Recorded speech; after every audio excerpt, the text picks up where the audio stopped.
So at medieval times, that was like a feast slash. Oh, now he's shirted up. I see. Uh, that was like a feast slash a tournament between. I think it was like 5 or 6 different knights, and they did stuff like jousting and doing sword fighting and that kind of stuff, while we all partied and ate around the side. So that was pretty sweet.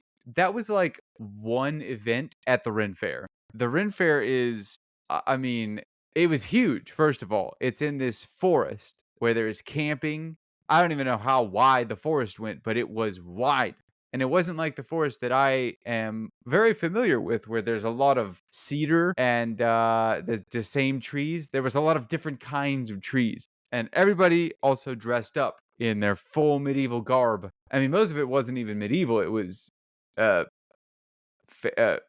like fantasy, right? There were fairies and trolls and uh, I guess also regular knights with swords and whatnot. But it was a very cool scenario. I didn't have a full costume. All I did was have I borrowed a cape. I guess it was a cape. Yeah, it was kind of a cloak, I suppose. And I just wore that, and it was pretty sweet. I've never really walked around with a cape. Everybody owes it to themselves to wear a cape. It's the most empowering thing you could possibly do. Yeah, you're like a superhero, and the wind is going, and you're just like billowing in the wind behind you. Ah, yeah, yeah. And if you ever have somebody cosplay it, they get to wear a cape too. That's even it's the best. Yep.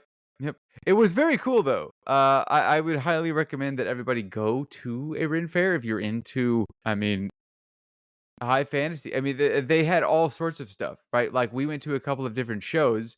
There was a for example, a juggler. Uh he wasn't only a juggler, he was also a comedian. He was kind of, I guess, a jester would probably be a more accurate description of his job, right? He did some juggling. He did a couple of bits with the people in the audience. We showed up like halfway through the show because we didn't know what was going on. We had just walked out of one of the walk around bars that they had. Got some mead, pretty sweet. Mead is honeyed wine for everybody that hasn't tried mead. Very tasty. I can't believe I didn't get more dehydrated because all I drank was alcohol, and it was hot. It was hot that day. I was not drinking water. But anyway, this guy was, he was very cool. He encouraged us to heckle him, which, well, okay, maybe I should back it up because that wasn't the first time that we had been encouraged to heckle somebody. Because there was a dude who was stuck in a wall whose job was to antagonize local walkers by so that he could sell them tomatoes to throw at him. I can't tell you how tempted I was.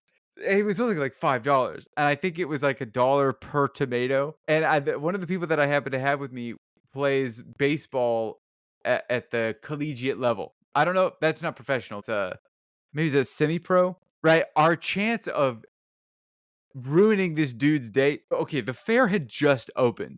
He was still clean, so he hadn't gotten anybody yet. If I had just pulled the trigger on that and then handed all 5 of these tomatoes to a baseball player, he's a pitcher, by the way. This baseball player is a pitcher.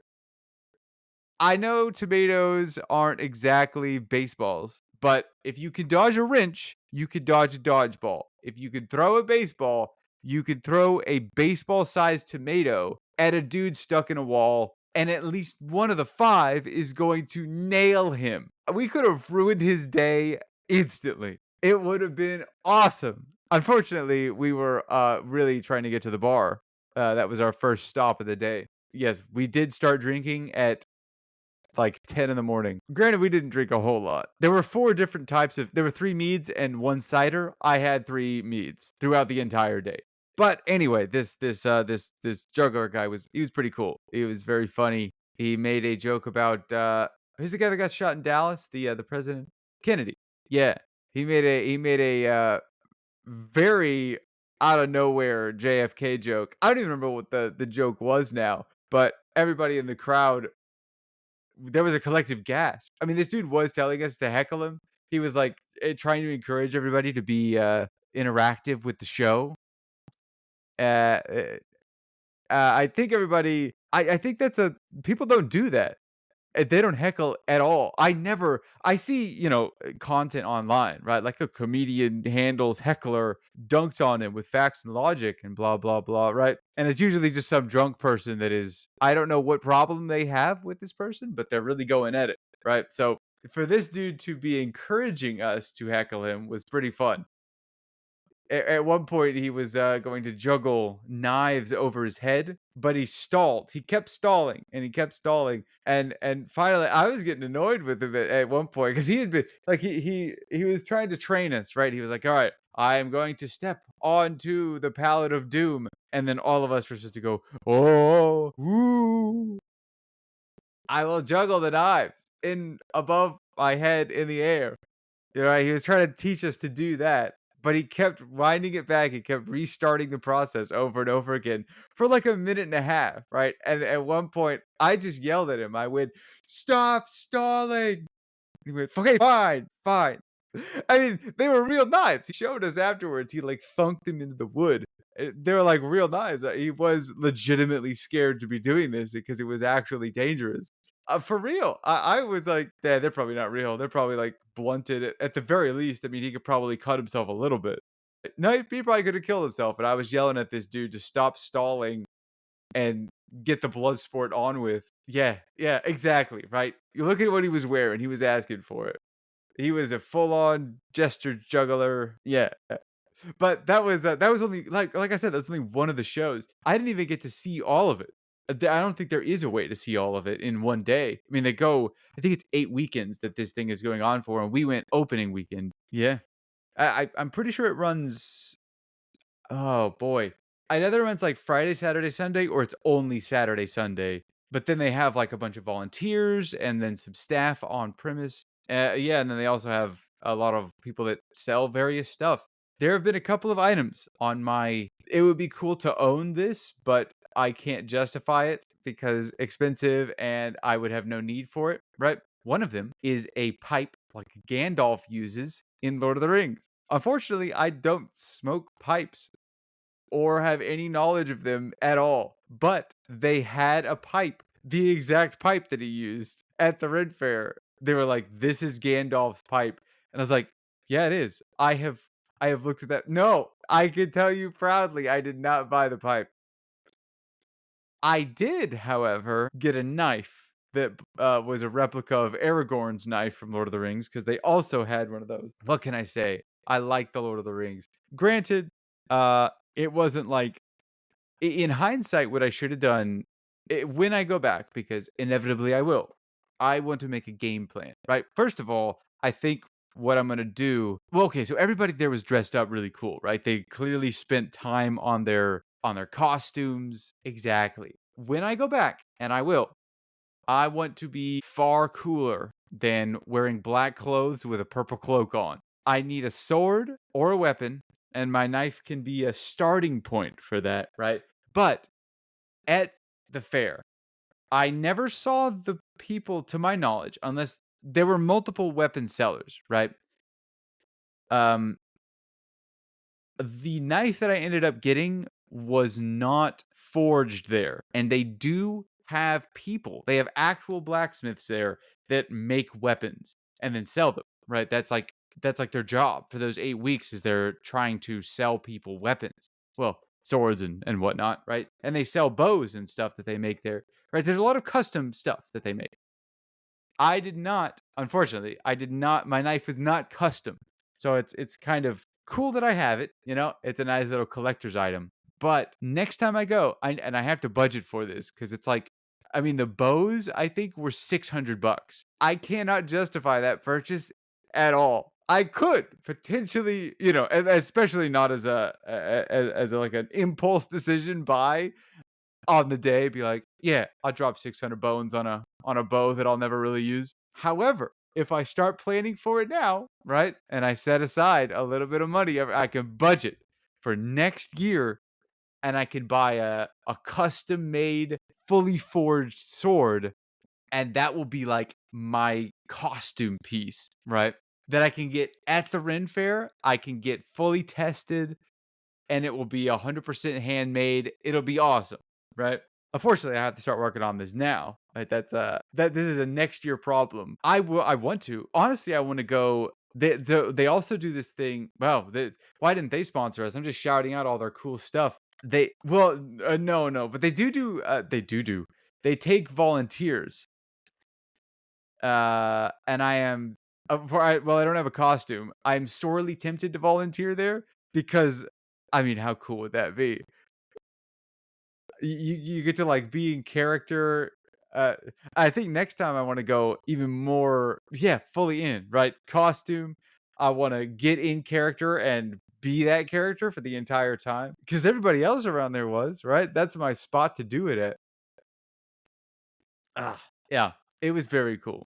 Yeah, but they also do like a little 3-day weekend for like it's an adult weekend where you go there and you camp for 3 days and they teach you medieval stuff, right? Like you make medieval food, you cook, you make swords. I don't know, you make a I think they have a blacksmithing class. It's very cool. I know. I know. I think it oh boy. I wanna say it was 450 for the weekend, but you have, like, food and shelter and also classes and stuff. I'm looking this thing up. It's the Sherwood Forest Fair, by the way, for everybody looking for that. Oh, wow, look at that. The dude we oh, yeah, but, I'll wrap this up quickly, but the very last show well, one of the last shows that we got to go to was a, uh, bird handler. Maybe the best way I could describe it, right? They do like hawks and owls, and the dude. They also had a vulture, which is pretty sweet. And one of the friends that I went with is very in. His favorite animal is the peregrine falcon because it's the fastest animal on Earth. Right? It could go. I think it could dive like 200 miles an hour. This dude. Okay, so it was my group with this person, and then maybe 100 people were in the crowd for this show. It's just sort of a showcase of these birds of prey, right? There was an owl, there was a vulture, I think there was a raven or something like that. But one of the last birds that he brought out, he put the last bird away, and then he turned to the audience and he went, "All right, can anybody tell me what the fastest what the fastest animal in the world is?" And all of us knew the answer to it, but we all looked at Chris. We all looked at Chris as he just shouted out at the top of his lungs. He was the only person in the entire crowd that went, "Peregrine Falcon! Peregrine!" And the guy like turned, like, whoa, looked over at us and went, "That's correct. It is a peregrine falcon." Unfortunately, he didn't have a peregrine falcon. He had a different kind of falcon, but still very cool. That was one of the most well trained birds as well. But Chris was very, very excited. Yep, I highly recommend the Sherwood Forest Fair. It was very fun, and I will be going back. And I highly recommend everybody go. It's in McDade. It's near Austin, 35 miles east of Austin. It says. I mean, it's a weekend trip. 150 shows every day. Supposedly, well, it's okay. See, I don't really understand. I think if somebody was more into this and has more experience, supposedly there's a story going on that they're telling over the entire 8 weeks. Maybe. Although now that I'm like saying that, I don't know if that's even true.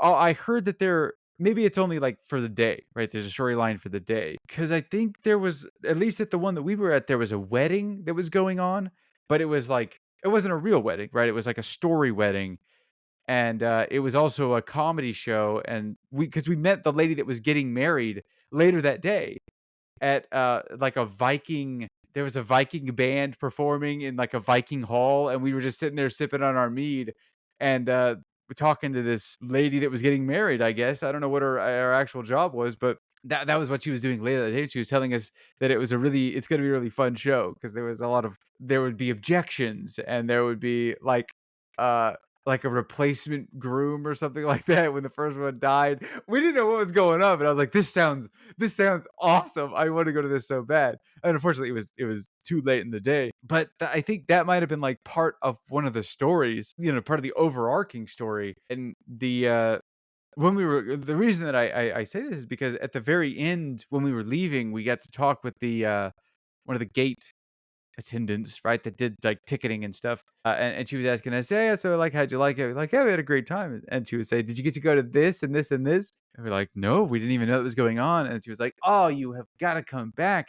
Those are like the best shows. Next time you come, clearly she's worked here for long enough that she's like, she knows everything that's going on. She's like, when you come back, I will be here. You come find me, and I will mark on your map all of the shows you have to go to. Like, okay, well, we came and saw the shows that we saw, sort of, aware of the full extent of the event. And there's no way. I mean, it says 150 shows every day. There's no way you can see all of them in one day. 150 shows, 40 stage acts. Yeah. Maybe a mix of A and B. For example, they have full contact jousting, right? Dudes in armor on horseback charging at each other. If that goes wrong, that person is out. They can't do that show for the next day. So, like, there's no way they could do that show every single day. I mean, maybe they have that on the plan and they have like backup jousters. But like, the falconry was cool. Sorry, yeah, that was what it called, falconry, which I guess also includes the owl and the vulture and the other birds that weren't falcons. That's true. Yeah, yeah, I guess falconry, which is really a fact that I learned when we went to that show, is that falconry, and with the act of training falcons, right, and birds, is one of the oldest human arts out there, and it hasn't changed in, I think he said, 500 years. Like, they're using the exact same techniques to train the birds to hunt. Now, granted, they're not really hunting with the birds anymore, but they're still training the birds to maintain this art form. It's like a dead art, not a dead art form, I guess. It no longer has a practical purpose, but there are still people doing the art form and keeping it alive. Yeah, yeah. I think it's a very similar kind of concept with training dogs, at least to hunt. I have to imagine the same. It's not like dogs have changed that much in 500 years. That is very true. Yeah. They have a complete castle that I didn't even get to go to. I saw it in the distance and went, "Oh, cool, a castle. I'm going to go see that." But we were going to a show, and then we went from there to a different show because it was a back-to-back one that we had to run to. And then we left shortly after that. Yeah. So like I said, I have to go back. And granted, I guess I could go back this year. I know one of my friends is going back with his girlfriend and a different friend group, though I don't know if I want to join that group and just be randomly there. The odd person out. Yeah, no, I don't think that would not be fun. I guess I could just go, all right, thanks for the ride. Bye. And then leave.